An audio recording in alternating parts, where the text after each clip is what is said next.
जो गणित में पाठ समुच्चय प्रश्नावली 1.1 को आगे बढ़ाते हैं। क्वेश्चन नंबर 2 है। एक समुच्चय दिया है a बराबर 1 2 3 4 5 6। बल्कि ये 1 से लेकर 6 तक की जो प्राकृतिक संख्याएं हैं वो समुच्चय a के अवयव हैं। फिर लिखा है रिक्त स्थानों में उपयुक्त प्रतीक ये वाला या ये भरकर ये है ऐसे कटा हुआ है भरिए। तो इसमें जो ये प्रतीक है इसका मतलब है अवयव है, और ये वाला जो प्रतीक है इसका मतलब है अवयव नहीं है। इसे पढ़ते हैं अवयव है, इसे पढ़ते हैं अवयव नहीं है। तो हमें ये देखना है कि ए समुच्चय में कौन अवयव है कौन अवयव नहीं है। जैसे लिखा है 5 रिक्त स्थान है, तो ये बताना है कि 5 ए का अवयव है या नहीं है। तो 5 ये देख लो कि इस समुच्चय में 5 आ रहा है कि नहीं आ रहा है। तो देखो 1 2 3 4 5 6 है, तो 5 आ रहा है। तो इसका मतलब 5 आपका 1 2 3 4 5 6 1 से लेके 6 तक की जो प्राकृतिक संख्याएं हैं वो समुच्चय ए के अवयव हैं। तो इसमें 5 जो है वो समुच्चय ए का अवयव है।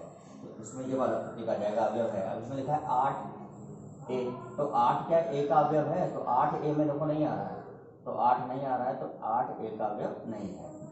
ठीक। 0, तो 0 भी इसमें नहीं आ रहा है, तो 0 इसका अवयव नहीं है। ठीक है बच्चों, एक अंतर होता है। प्राकृतिक संख्या हमारी 1 से प्रारंभ होती हैं, 1 2 3 4 से लेकर अनंत तक। ये सब प्राकृतिक संख्या है, इन्हें कहते हैं प्राकृतिक संख्याएं।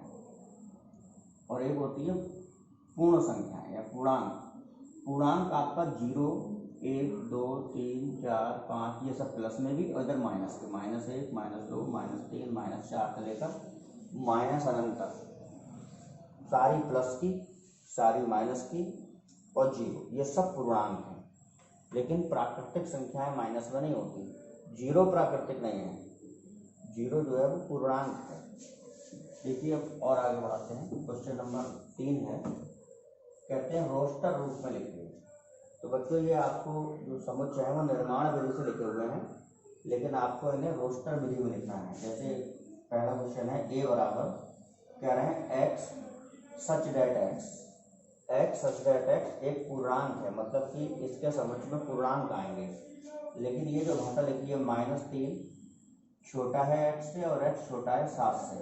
इसका मतलब है कि आपको -3 से 7 के बीच के पूर्णांक लिखने हैं, बराबर नहीं लेना है। अगर बराबर होता तो ये चिन्ह होता ये, तो इसका मतलब होता -3 से 7 तक फर्क है। -3 से 7 तक का मतलब है कि -3 और 7 शामिल हो जाएंगे।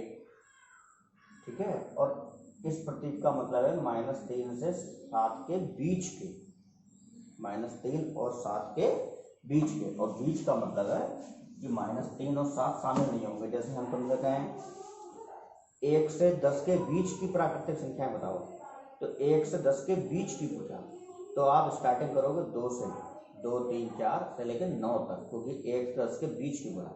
यही बोले हम 1 से 10 तक, तो 1 से 10 तक बोल देंगे तो उसमें 1 और 10 शामिल हो जाएगा। ठीक वही भाषा का यहाँ अंतर है। -3 छोटा है x से, x छोटा है 7 से। इसका मतलब है -3 से 7 के बीच, और बराबर के कितने के लगे होते हैं अगर, तो होता -3 से 7 तक। तो अभी हमें तक नहीं लेना है, हमें इनके बीच की लेना है। तो इनके बीच की प्राकृतिक संख्याओं को तालिका विधि से देखो लिखेंगे। पूर्णांक संख्याएं -3 और 7 के बीच की, तो -3 से बड़ी और 7 से छोटी। तो -3 से बड़ी -2 -1 0 1 2 3 4 5 6, बस यहीं रुक जाएंगे 6 पे। अब देखो हमने -3 और 7 शामिल नहीं करा, तो इसका मतलब है -3 और 7 के बीच की। अगर यहीं पूछा जाता ये चिन्ह लगे होते ऐसे, तो हमें -3 भी लिखना पड़ता है यहाँ, और उधर 7 भी लिखना पड़ता है। देखो दूसरा वाला क्या है कि x संख्या 6 से कम प्राकृतिक संख्या है। इसका मतलब इसके समुच्चय में 6 से कम प्राकृतिक आएंगी। अब 6 से कम का मतलब प्राकृतिक आपकी 1 से प्रारंभ होती है, लेकिन 6 से कम 1 2 3 4 5 बस। तो ये प्राकृतिक संख्या है और सारी की सारी प्राकृतिक संख्याएं 6 से कम है। आई देखो तीसरा क्वेश्चन है इसका कि x सब्ट्रैक्ट x 2 अंकों की ऐसी प्राकृतिक संख्या है, मतलब 2 अंकों की संख्या लेनी है, जैसे 11, 12, 13 से लेकर 99 तक। 10 भी 2 अंकों का है, 99 तक 9 नहीं ले सकते, 9 एक अंक का है, 100 नहीं ले सकते, 100 3 अंकों का है। तो 2 अंकों की ऐसी प्राकृतिक संख्या जिसके अंकों का योगफल 8 हो।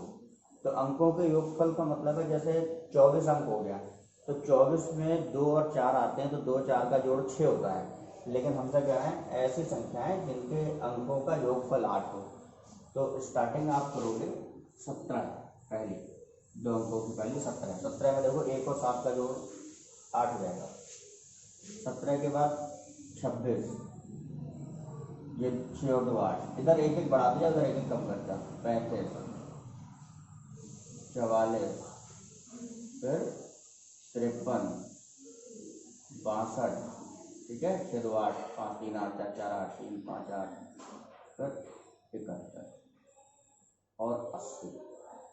तो बच्चों ये वो संख्याएं हो गई जिनके अंकों का योगफल 8 है। तो इस प्रकार से हमने रोस्टर रूप में लिखे हुए समुच्चयों को ये हमने तालिका विधि में ले लिया। और एक क्वेश्चन इसका उल्टा भी आता है कि इस तरीके से अंक दिए होंगे और आपको उसका गुण पहचानना होगा, और गुण पहचान कर ऐसे गुण विधि से या तालिका विधि में ऐसे करके लिखोगे आप, ठीक है। अब बच्चों देखो क्वेश्चन नंबर 4 जो अभी हमने करा था, हमने अभी रोस्टर विधि में लिखा था, अब हम तो निर्माण विधि में लिखवाएगा और रोस्टर विधि में समुच्च दिया हुआ है। तो आपको जैसे पहला क्वेश्चन है कि ये समुच्च 3 6 9 12। अब 3 6 9 12 का आप गुण पहचानें और गुण पहचान कर इसे हमें रोस्टर विधि में लिखना है। तो देखो रोस्टर विधि में फिर लिखने की शुरुआत करते हैं x सच डेट x। अब पहचानो ये क्या है।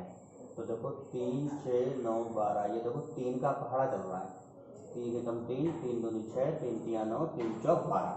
लेकिन 3 का पहाड़ा है मतलब 3 के गुणज हैं, लेकिन 3 के केवल 4 गुणज हैं। 3 एकम 3, 3 दूनी 6, 3 तिया 9 और 3 चौक 12, मतलब केवल 4 गुणज हैं। तो बराबर देखो गुणज को कैसे लिखते हैं बच्चों, शॉर्टकट में। अब 3 के गुणज है ना, तो शॉर्टकट में जैसे 3 के गुणज है तो आप लिखोगे 3n, 5 के गुणज हो तो 5n, ऐसे करके।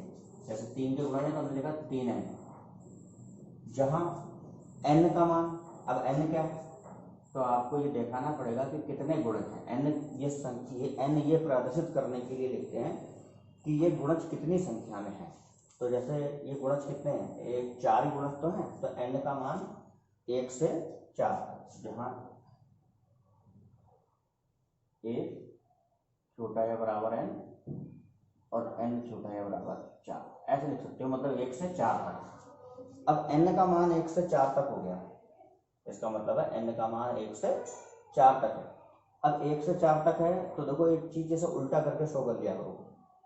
अब इसमें n का मान 1 से 4 तक लगा के देखो और n का मान 1 से 4 तक लगा के देखो, तो ये सब ये चारों यही उत्तर आने चाहिए और कोई नहीं आना चाहिए। जैसे n का मान 1 लगाओ यहाँ, तो जगह 3n में n की जगह 1 लगाओगे तो 3 एकम 3 मिलेगा, 2 लगाओगे 3 दूनी 6 मिलेगा, 3 लगाओगे तो 9 लगेगा और n की जगह 4 लगाओगे तो 12 मिलेगा। तो n का मान इसीलिए हमने 4 तक लिखा है, 5 या 6 तक नहीं लिखा। 5 या 6 तक लिखते तो आगे की संख्याएं मिल जाती हैं, और इस समुच्चय में आगे की संख्याएं नहीं है, जहां तक है वहीं तक लिखनी है।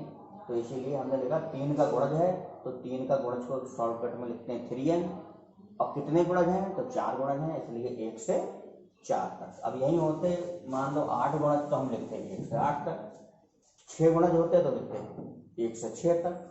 इसी प्रकार देखो ये पहचाने कि ये क्या चीज है, 2 4 8 16 32। तो देखो ये ध्यान से देखो बच्चों, इसको अगर आप ऐसे लिख सकते हो, अभी निर्माण विधि से नहीं लिख रहे हैं, यहाँ देखो ऐसे 2 की घात 1, 4 को लिख सकते हो 2 की घात 2, 8 को लिख सकते हो 2 की घात 3, और 16 को लिख सकते हो 2 की घात 4 और 32 को 2 की घात 5, ऐसे मान सकते हो।